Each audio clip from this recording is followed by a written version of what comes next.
Está começando o podcast Ailson Lino Convida.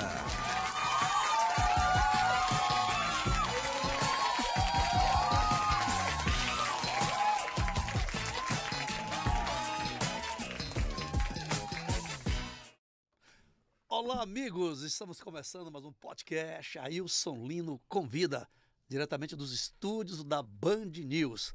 Aqui a gente sempre traz um convidado com muita informação que você precisa saber, que você gosta de saber. Tem sido assim com todos os convidados que a gente traz aqui, e a resposta que vocês estão nos dando nos deixa deveras felizes, satisfeitos e muito mais, com mais responsabilidade em trazer convidados muito importantes e interessantes, com assuntos que interessam a nossa população.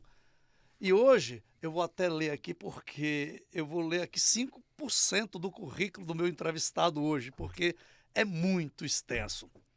Ele é médico, especialização em psiquiatria e eletroencefalograma, foi psiquiatra do Hospital Judiciário da Secretaria de Justiça, Cidadania e dos Direitos Humanos da Bahia, perito médico legal, professor e psiquiatra forense, professor de ética médica, biomédica, bioética e conhecimento humanística, Coordenação Nacional de Saúde Mental do Ministério da Saúde, fundador e coordenador geral do Centro de Estudos e Terapia do Abuso de Drogas, que é o CETAD, pela Faculdade Federal da Bahia, entre outros.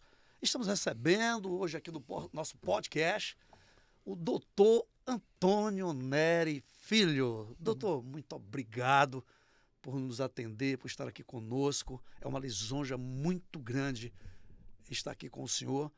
Eu sou seu fã, seu admirador, e todos que te conhecem também têm essa admiração, e, consequentemente, todos que vão te conhecer agora. Muito obrigado por estar aqui, doutor. Quem agradece sou eu. Se soubesse que você ia ler isso aí, eu tinha mandado 3 linhas só para você. Meu nome, minha especialização e que eu me interesso por pessoas. Eu acho hoje em dia a única coisa que, quando me perguntam o seu currículo, eu digo meu nome, porque eu acho que o nome é o que garante o nosso lugar no mundo. Depois que eu sou psiquiatra, com muito gosto, e depois que eu cuido de pessoas, gosto de pessoas. Que legal. Então vamos começar falando de pessoas.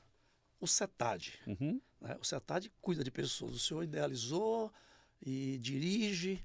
O que é o CETAD? O que é que o CETAD faz? O CETAD foi, a meu ver, a razão dessa minha existência nesse mundo, porque nos anos 80 eu comecei a pensar que nossos filhos e filhas não eram marcianos e que eles precisavam ser meninos e meninas, com o respeito, a atenção que me parecia não era o que ocorria.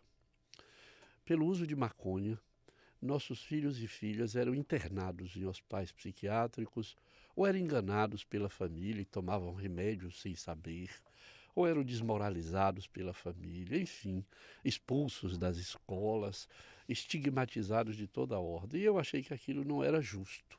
Eu tinha passado, como você anunciou, pelo manicômio judiciário, que é o lugar pior para estar um ser humano, que é o lugar do não lugar, o lugar onde os portadores de sofrimento psíquico que cometeram um delito são mandados. Felizmente está fechando. E eu trabalhei lá durante quase 6 anos. Esta experiência, e mais o de constatar isso que eu acabei de lhe dizer com relação a nossos filhos e filhas adolescentes, eu decidi que era preciso fazer alguma coisa. E em 85 eu entrei para a Universidade Federal, em 80, desculpe, eu entrei para a Universidade Federal da Bahia, a Faculdade de Medicina, e lá eu propus que nós poderíamos inaugurar um serviço universitário com todo o conhecimento que a universidade possibilita para cuidar dos nossos filhos. Então essa foi a ideia. E em 1983 Eu fui à França, trabalhei com o professor Claude Olivenstein, vi o que era a toxicomania, o sofrimento dos usuários de heroína na Europa, e de volta, então, eu fiquei mais convencido ainda que era preciso um lugar para cuidar dos nossos filhos, e aí eu acrescentei e nossas famílias. E depois eu acrescentei formação de recursos humanos, formar gente, e aí inaugurei lá na Caixa d'Água, no Centro Social Urbano da Caixa d'Água, enfim, 6 de julho de 1985, esse centro que vai fazer agora 39 anos ou 40, estamos beirando os 40 anos de atividade, todos os dias, cuidando de pessoas, colocando a droga entre parênteses, verificando que cada humano tem uma história e que a droga entra na história do humano, de um modo geral, num momento de muita dificuldade, de muito sofrimento, de muitas dificuldades sociais. E por isso, o CETAD sobreviveu a todas as crises que nós tivemos e hoje continua funcionando desde 1993 no Canela, ali no subsolo do Centro de Estudos da Saúde do Trabalhador. E isso me alegra muito, porque nós vimos muitos resultados, nós formamos muita gente, nós atendemos muitas famílias, nós continuamos atendendo os adolescentes e nós inauguramos um outro modo de cuidar de pessoas usuárias de álcool e outras drogas. Sobretudo que nós nos orientamos pelo seguinte: a droga não me interessa. Não me interessa e não interessa aos meus colegas. O que nos interessa são os humanos e suas histórias. Então, eu acho que isso nos dá um lugar diferenciado e nos tem garantido, eu diria, uma sobrevivência muito interessante no mundo da saúde, no mundo da sociologia, no mundo do trabalho com pessoas. É isso. Bacana. Doutor, como que essas pessoas chegam até o CETAD?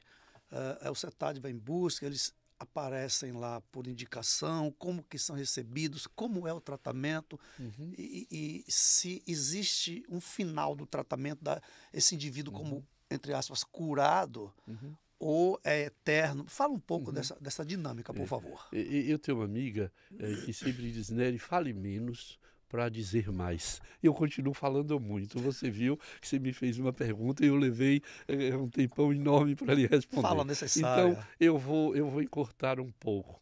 O CETAD nunca fez propaganda.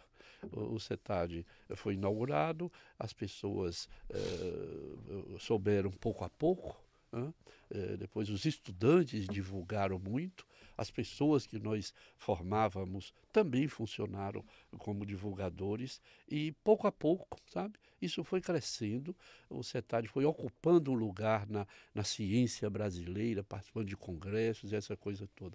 Então, as pessoas chegam ao centro, ou voluntariamente, porque souberam, ou elas chegam levadas pela família, obrigadas pela família, que a gente pode conversar sobre isso. Às vezes eram levadas pela justiça também e raramente pela polícia. Então as pessoas que iam voluntariamente, nós sempre lhes perguntávamos: o que você quer? O que você está fazendo aqui? E as pessoas sempre nos respondiam: eu uso drogas. E nós sempre perguntávamos e perguntamos ainda: sim, e aí? E para além da droga, quem é você? E aí a pessoa percebe que nós estamos colocando a droga entre parênteses para ouvir sua história. E eu diria a você que essa é a marca do nosso trabalho.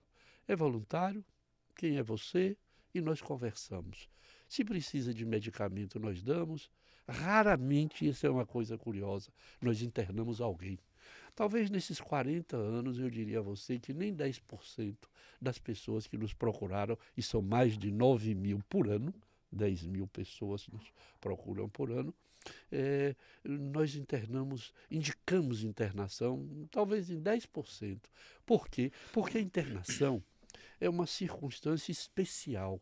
Deve ser transitória, muito bem, eu diria, pensada com o usuário, com sua família, e não a internação como alternativa primeira do tratamento. É a última.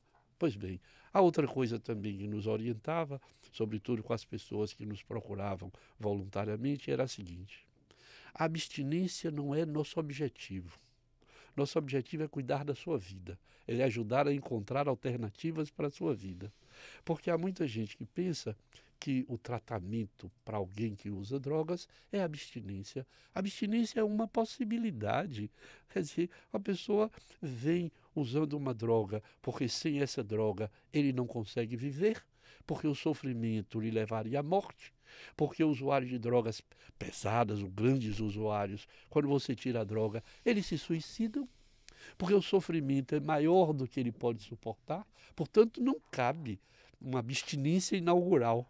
A abstinência, Wilson, é uma consequência do encontro entre um terapeuta, uma pessoa e outra, construída, ótimo a expressão que você usa. Essa abstinência é uma possibilidade que a gente pode chegar, é desejável, mas não é o ponto de partida. Você está aqui para deixar de usar droga. Não. Lá no CETAD, você veio aqui para encontrar uma pessoa que vai lhe ouvir e vai lhe ajudar a construir uma alternativa em sua vida. Por isso que o internamento, desculpa, ele é uma consequência, uma consequência né? muito ocasional, se a gente pode dizer assim. A outra coisa também interessante é quando a família nos levava a alguém, nós perguntávamos à família por quê, e nós queríamos sempre saber a história da família, porque ninguém vive só solto neste mundo. Posso lhe garantir que nós vivemos todos, você, eu, Beatriz, todos nós vivemos numa rede, várias redes que se superpõem, rede do trabalho, rede da família, rede dos amigos. E quando a família trazia alguém dizendo, este é o toxicômano, nós dizíamos, este é o seu toxicômano. Então ele está inserido na sua rede. E nós trabalhávamos com a rede e a família, mãe, pai, tio, irmão, avô, avó, compreendiam que aquele filho não estava sozinho e que ele era, eu diria assim, aquilo que significava a doença da família. Então nós tirávamos o usuário do lugar do idiota da família, do bandido da família. Da ovelha negra. Da ovelha negra, que hoje não se pode mais dizer isso, não é? A gente diz da ovelha transgressora. Transgressora. E nós mostrávamos à família que ele era parte da família e que muitas vezes ele era aquele ou aquela que representava o sofrimento e o mal-estar da família. Vou lhe dizer uma coisa talvez que lhe surpreenda. Muitas e muitas e muitas vezes, para não dizer sempre, aquele filho era a representação da doença da família. Isto é, a família precisava de alguém doente, sabe para quê? Para conversar, para falar um com o outro, para manter a rede funcionando em torno daquele que era o transgressor. Por isso a gente não podia deixar de cuidar da família. Ou seja, é o amor pela dor, é a união da família através de um transgressor para poder fazer essa união. Porque a família considerava que aquele filho era um mal, que ele estava fora, e ele não estava. Ele estava ali representando, eu diria, um funcionamento disruptivo, melhor dizendo, da família. Isto é, a família mostrava a sua doença através daquele filho. Aí nós cuidávamos da família e cuidávamos dos filhos. Essa é outra questão. E a terceira condição é quando a justiça nos mandava um adolescente ou um adulto para se tratar. Nós entrávamos em contato com a justiça, perguntávamos à pessoa se ela estava interessada naquele tratamento e tentávamos, eu vou usar uma expressão curiosa, seduzir aquela pessoa para se tratar, não por imposição da justiça, mas porque alguma coisa poderia ser construída conosco. E assim nós trabalhamos sempre, você compreende, colocando cada vez a pessoa em evidência e colocando a droga e as transgressões eventuais que a pessoa pode cometer em papel num lugar secundário. E isso produziu um efeito muito grande pelo Brasil e hoje nós temos aí de norte a sul e de leste a oeste muitos serviços que, inaugurados por essa experiência da Bahia, continuam trabalhando nessa lógica. É verdade que nós temos sofrido muito nos últimos anos, talvez nos 10 últimos anos, com a ideologia da internação, do eletrochoque, do medicamento para cuidar dessas pessoas, de uma psiquiatria, eu diria, biológica, que pensa que o uso de drogas é uma doença orgânica e que você pode tratar. Lamentavelmente, isso tem ganho força e as comunidades terapêuticas têm ocupado espaço no Brasil no lugar dos centros de atenção psicossocial, que vão na lógica do cuidar do humano, enquanto que esta outra lógica cuida da droga. E é evidente que quem cuida da droga não tem resultado, porque a droga não fala, a droga não ama, a droga não anda, a droga não pensa. A droga é um produto químico que produz efeito quando é colocada dentro de um organismo. Mas quem coloca a droga? É a droga que coloca o humano dentro dela ou é o humano que coloca a droga dentro do seu corpo para produzir algum efeito necessário? Muito bem colocado. Então, não é a droga que usa o humano, é o humano que usa uma droga. Doutor Antônio Neri Filho, me fala sobre o projeto Girassol de Rua. Eu não sabia que você conhecia essa proposta. Esses girassóis de rua, eu posso dizer, começou pelo nome, num seminário que nós estávamos terminando, uma formação, e uma colega nossa, estudante, distribuiu sementes de girassóis. Aí eu adorei, porque é minha flor favorita, e eu plantei esses girassóis em minha casa e eles cresceram.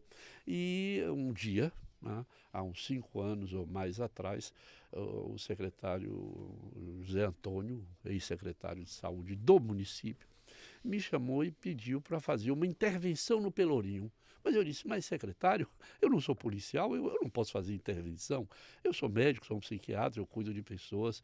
Ele disse, mas eu quero fazer alguma coisa no Pelourinho. Eu disse, eu posso lhe apresentar uma proposta?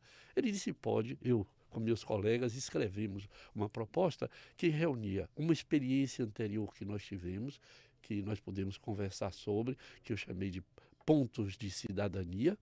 Esse nome foi dado por uma colega, Patrícia Flack, psicóloga.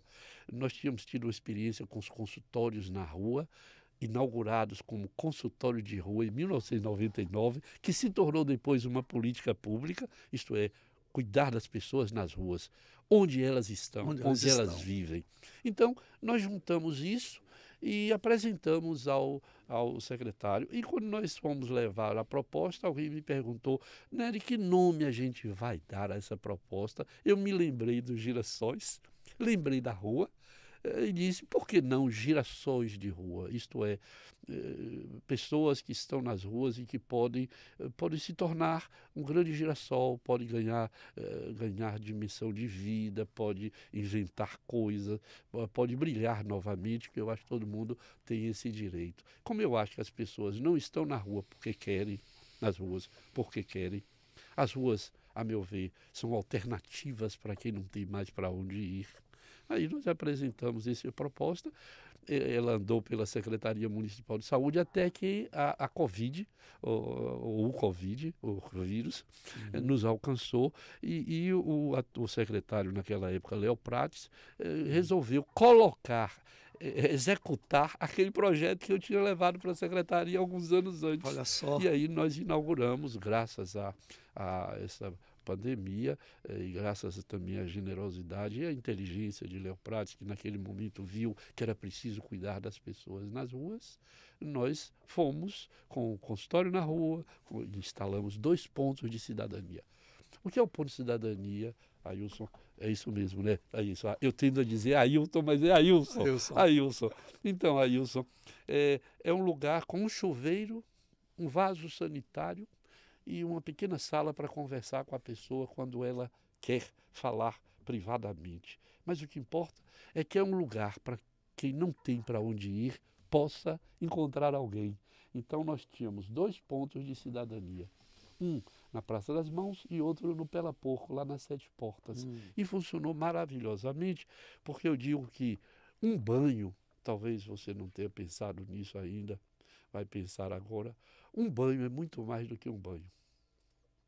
Eu posso lhe assegurar que pessoas acabavam de tomar um banho e a equipe toda chorava, porque a pessoa tinha 5 anos que não se lavava e, portanto, tinha anos que ela não abraçava ninguém.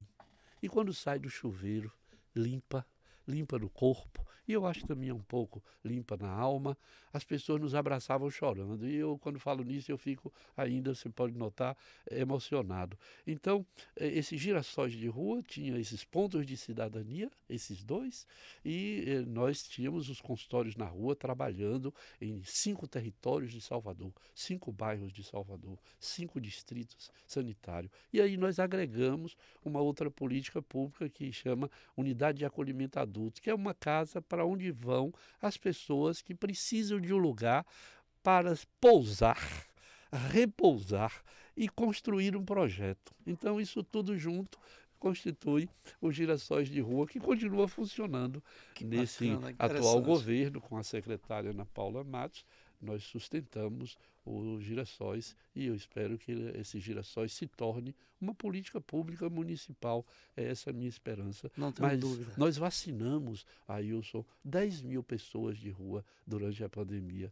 Você me dirá, é pouco ou muito, eu digo, você imaginar que a pessoa está na rua, nós somos a rua, encontramos a pessoa, trouxemos ao posto, ou levamos a vacina, e de 20 mil pessoas, que é o que se supõe, os trabalhos têm mostrado que é o que tem de gente em situação de rua, vivendo permanentemente nas ruas de Salvador, está em torno de 20 mil pessoas. Nós vacinamos 50% dessas pessoas. 50%. É um Então número foi significante. um trabalho que Muito eu bacana. considero assim extraordinário. Então é isso, os Girassóis de Rua.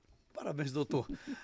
Doutor Antônio, eu quero explorar bastante esse pouco tempo que nós temos Não, aqui. tudo bem, nós temos ainda muito tempo. Muito tempo. Olha só, cada vez mais a família brasileira, vamos falar de Brasil, que é Sim. aqui que a gente vive, né? Sim, Principalmente aqui na Bahia, onde eu vivo mais, onde eu estou, onde eu vivo, onde eu moro, o consumo de droga está cada vez maior, cada vez as pessoas mais jovens se envolvendo com as drogas, cada vez as facções tomando conta da sociedade, o perigo de viver hoje, não só nas grandes metrópoles, mas como em qualquer lugar hoje, a criminalidade por conta desse uso de droga está crescendo. O que é que o senhor atribui esse crescimento desenfreado de uso de droga e, consequentemente, o aumento da criminalidade?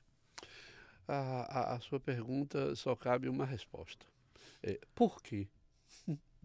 Por quê? É isso que eu queria saber, o A porquê. resposta é essa, Ailson. Por quê? Né? E quando a gente se pergunta por quê, aí a gente pode tomar essa pergunta, esse porquê, essa interrogação, como um fio condutor. Por quê? Por que nossos filhos estão usando mais drogas? Por que os adultos estão bebendo mais? Por que as pessoas estão usando muito mais medicamentos para dormir? Por que as pessoas medicalizam a vida, não suportam qualquer dor? Por que as pessoas não vivem mais luto quando perdem algum ser amado? Se medica, bloqueia o sofrimento e não faz o luto. Que o luto é necessário. E adoecem. E adoece. Então, Ailson, a pergunta é por quê? Aí eu tenho que separar um pouco os elementos da sua pergunta. Uma delas é a seguinte: a família se desorganizou. O poder familiar se diluiu. Hoje em dia, os pais têm muito medo de dizer não aos filhos. Eu acho que nós vivemos uma verdadeira filocracia, porque os filhos precisam de não e de sim. E o não e o sim desapareceram da família atual. Os filhos fazem o que querem. Eu conheço e vejo permanentemente meninos e meninas com 14 anos saindo para beber, sem hora para voltar para casa, e ai do pai ou da mãe que pergunte que hora você vai voltar, o que é um absurdo, porque uma criança de 14 anos, na transição para a vida adulta, tem que saber se vai sair nesta hora e vai chegar esta, ou você não vai sair. E se o filho disser vou, você fica em pé na porta e diz só por cima do meu cadáver. Tem que dizer aqui tem lei, tem autoridade. E esse é um fenômeno a ser considerado. Parte da resposta à sua pergunta. O fracasso do poder familiar, da lei familiar. Essa é uma. 2, a questão da educação. Nossos filhos estão longe de ser educados. Nós estamos vivendo um período em que a educação caminha para um fracasso monumental nesse país. Veja o fechamento das escolas. Você passa na Vitória, tem um grande colégio que foi fechado. Ele tinha 3.000 alunos. Você passa na Ribeira, tem um colégio fechado. Você passa em Brotas, tem um colégio fechado. Quer dizer, a instrução e a educação, o lugar para onde nossos filhos deveriam ir, como pensou Anísio Teixeira, às 9 da manhã e sair às 5 da tarde, estudando, lendo, se divertindo, dançando, escrevendo, se tornando pessoas. Quer dizer, descobrindo seus talentos. Para onde estão? Para onde estão indo nossos filhos, meu caro amigo? Nossos filhos estão sem rumo. Essa é uma verdade que nós precisamos encarar. Bom, diante do fracasso familiar, diante do fracasso da escola, nós temos vivido uma experiência muito grave, que é do aumento permanente pelo poder público, e aí eu me responsabilizo pelo que eu vou lhe dizer, um aumento da criminalização. Então, é lei para prender, é lei para punir, é lei para matar.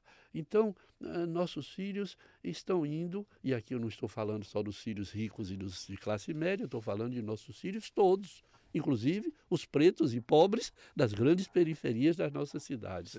Para onde estão indo esses filhos? Eles estão indo para o tráfico. E por que eles estão indo para o tráfico?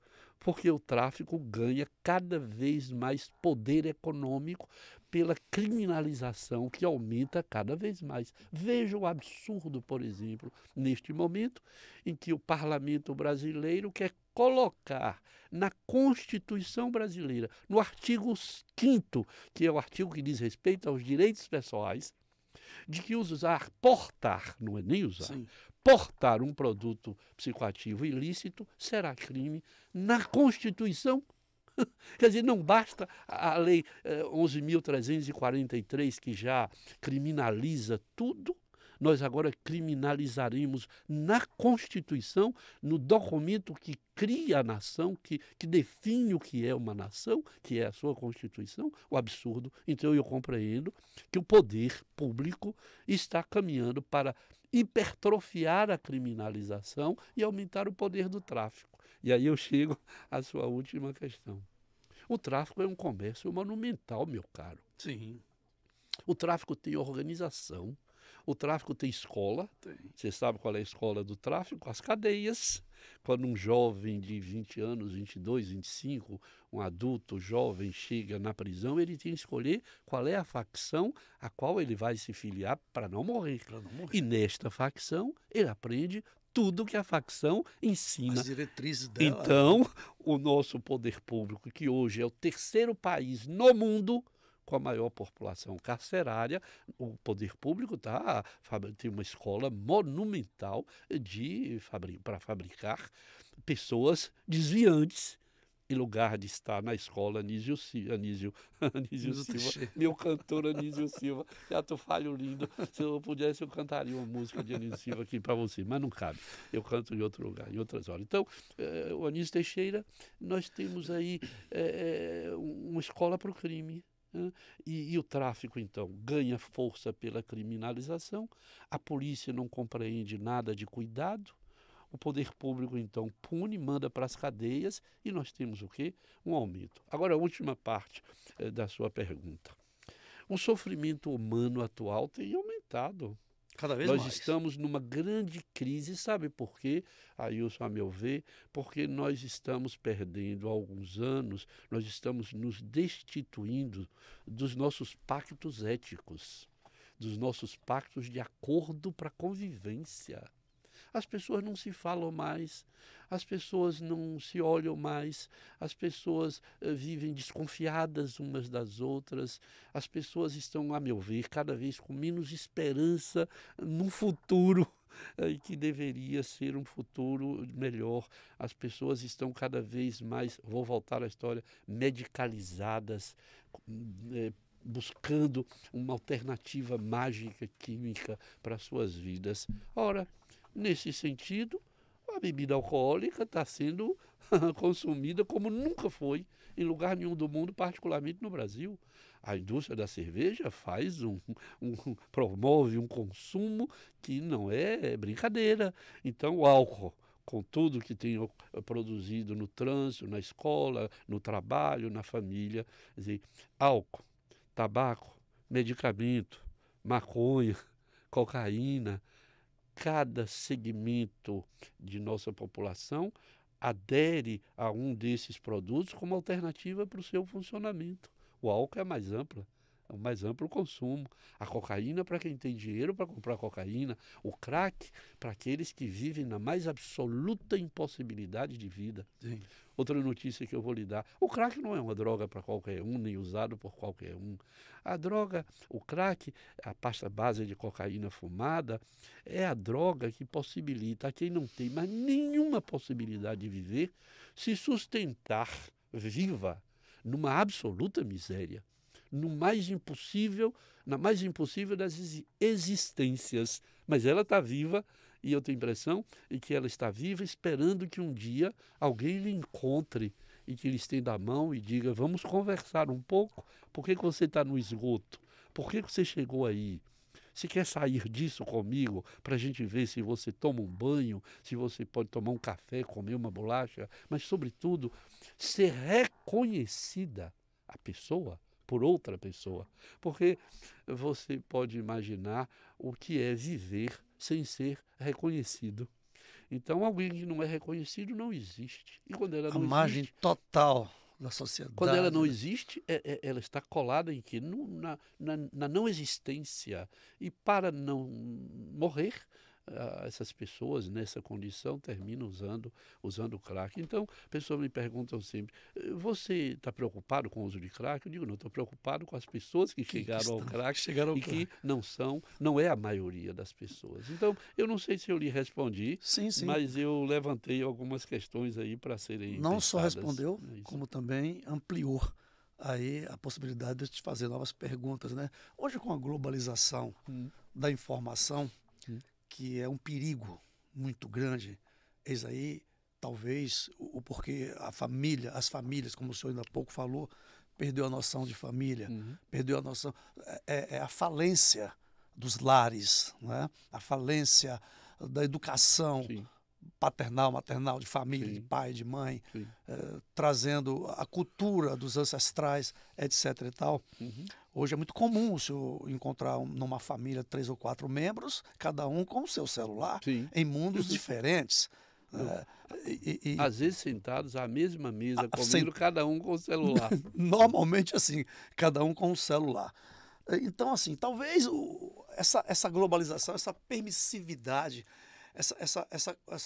essa tecnologia que expandiu assim numa velocidade Sim. extraordinária, Sim. o povo não estava preparado para usufruir e acabou se desnorteando, acabou entrando nesse caos. Sim. Eu pergunto ao senhor, das questões com relação à droga, o senhor é favorável ou não, como estão já lutando aí, querendo a liberação da maconha, por exemplo, no Brasil? Liberação, não. Eu não defendo a liberação, porque a liberação é o que nós temos hoje. Hoje é liberado. A pessoa pode comprar a quantidade de maconha que quiser, onde quiser, com o vendedor que lhe aprouver. Então, liberado é hoje. O que eu defendo é o contrário do que é hoje. É um controle pelo Estado. Saber onde planta, quem vende, quem compra, quanto compra. Quer dizer, eu sou pela legalização.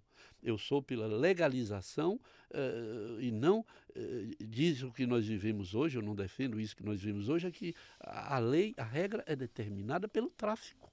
Sim. Droga hoje ilícita, a regra é o tráfico que A legalização, ao seu ver, nesse caso, mitigaria a criminalidade a legalização, ou eliminaria? eliminar a criminalidade, eu não tenho essa fantasia. Porque Mas mitigar. Mas eu penso que no momento em que nós sairmos disso, em que o tráfico é que determina o jogo, as regras do jogo são determinadas pelo tráfico. E as regras do jogo passassem assim, não a de punir, prender, matar, mas a de legislar. Quem planta, onde planta, quanto planta, quem vende, quem pode comprar.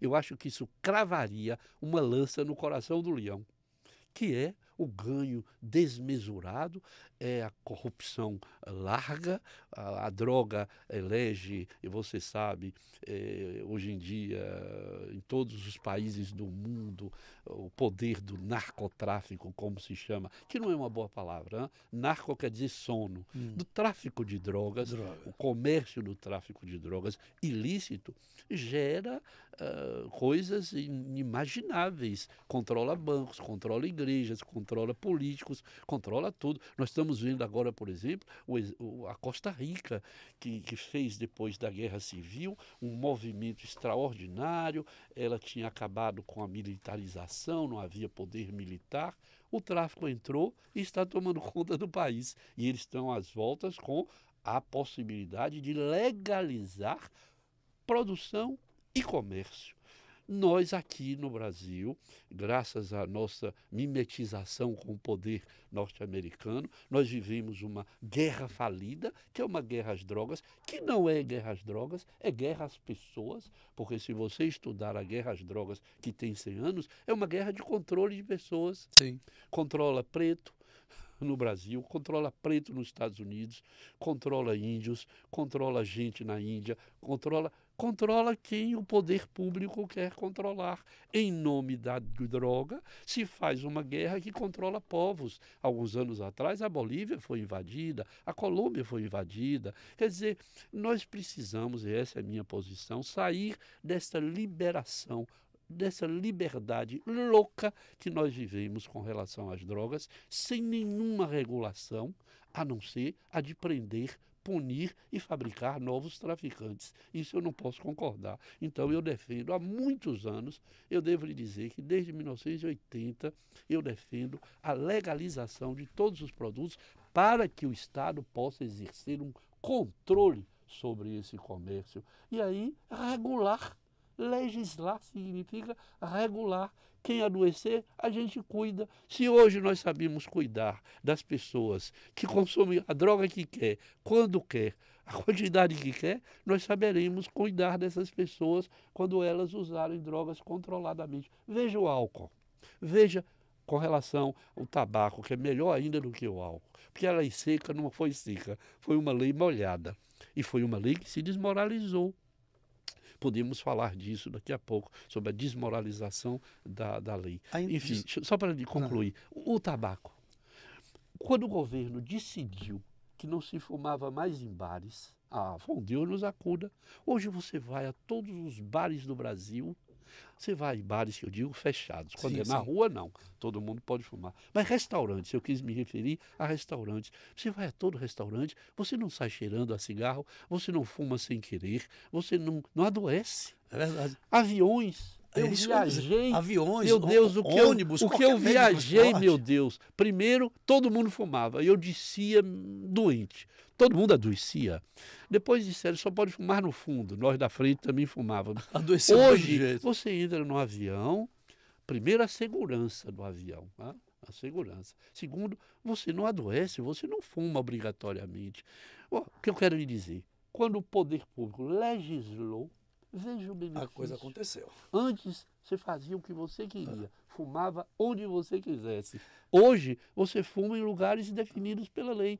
Teve reclamação? Teve, mas hoje é muito melhor. E se a lei seca tivesse sido sustentada, não tivesse falido, fracassado, desmoralizada, desqualificada como foi, porque hoje você nem vê mais ninguém fazendo blitz, você engana com o celular, todo mundo avisa, tem uma blitz ali, acolá você se desvia, e o que nós estamos vendo? Não sei se você acompanhou essas últimas 2 semanas, o número de pessoas morrendo em nossas estradas por embriaguez. Exatamente. Conduzir por embriaguez. Não só nas estradas, como também na zona urbana. Então, Ailson, eu sou, sem medo de ser feliz, um defensor assim farrucho.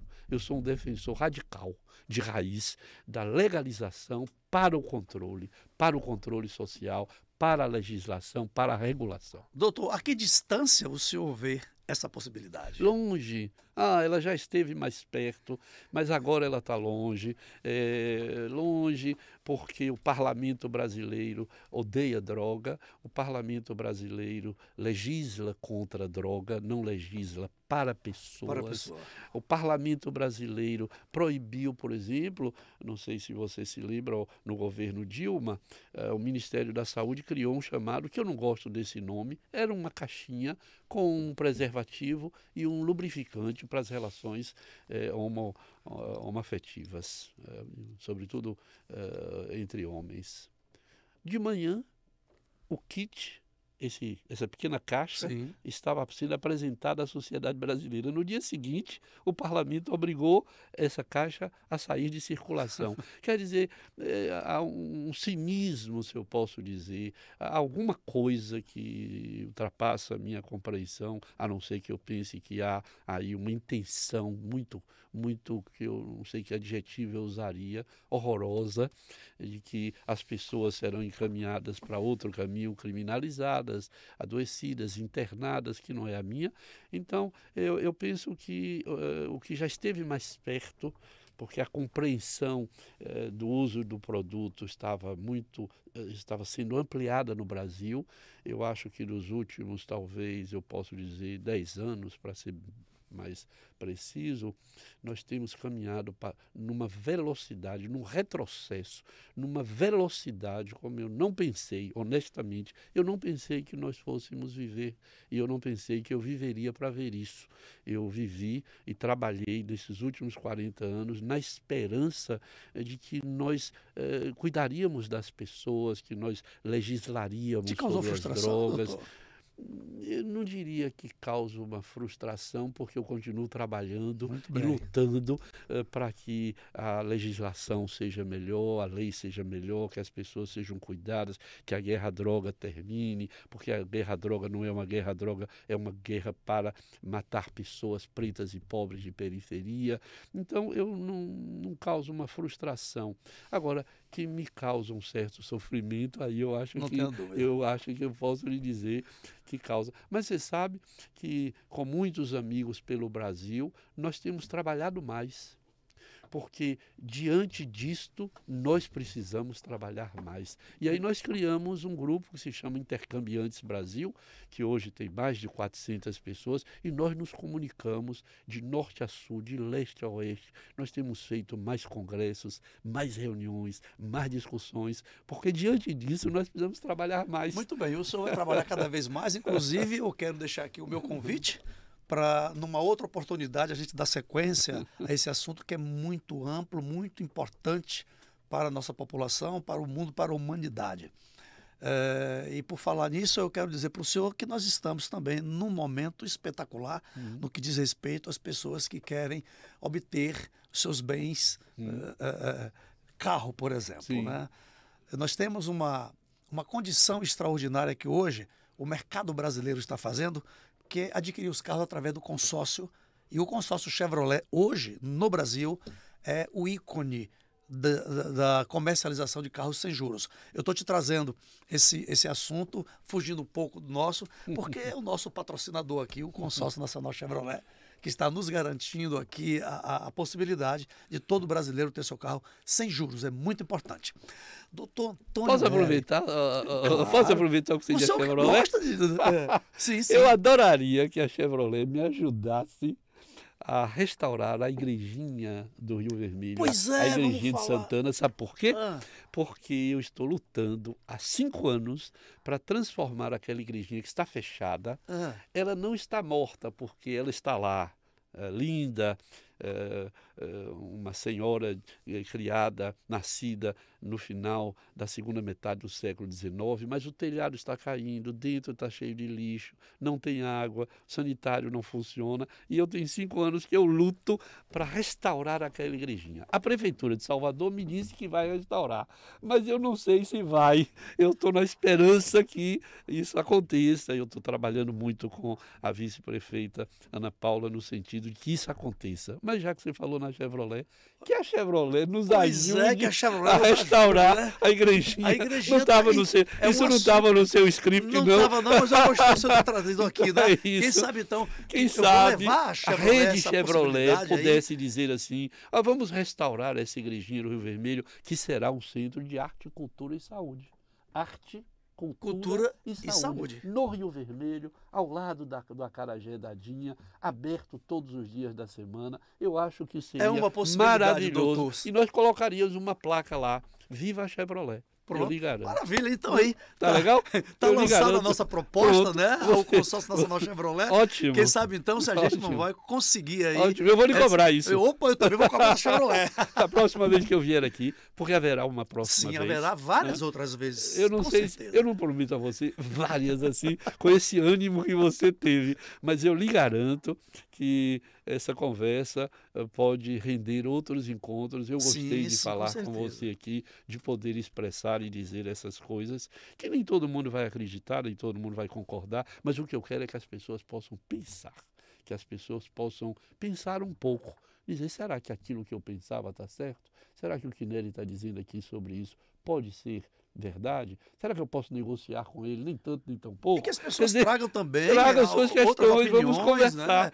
Vamos E conversar. que Agora, expresse suas opiniões, o sua que eu visão. não, agora, o que eu não abro mão, Ailson, é que eu cuido de pessoas.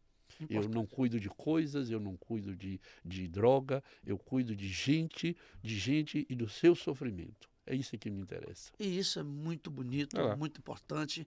E a humanidade precisa mais de Antônio Nery. E foi um prazer. Um prazer lhe todo ver nosso. e é um prazer conversar com você. Muito obrigado aqui. Sou eu quem agradece. Por estar aqui com essa simpatia extraordinária.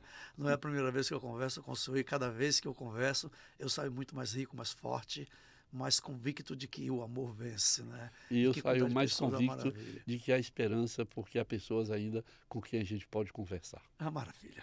Muito obrigado, doutor Antônio Obrigado a Nery. você. Obrigado. E assim estamos chegando ao final de mais um podcast. Ailson Lino convida, hoje com o doutor Antônio Nery Filho, dando esse show de informação, show de humanidade, show de elegância. Doutor Antônio Nery Filho é um show de pessoa. Muito obrigado a todos vocês. Nos sigam lá, tá? No nosso Instagram, Ailson Lino. E até a próxima edição do nosso podcast. Ailson Lino convida.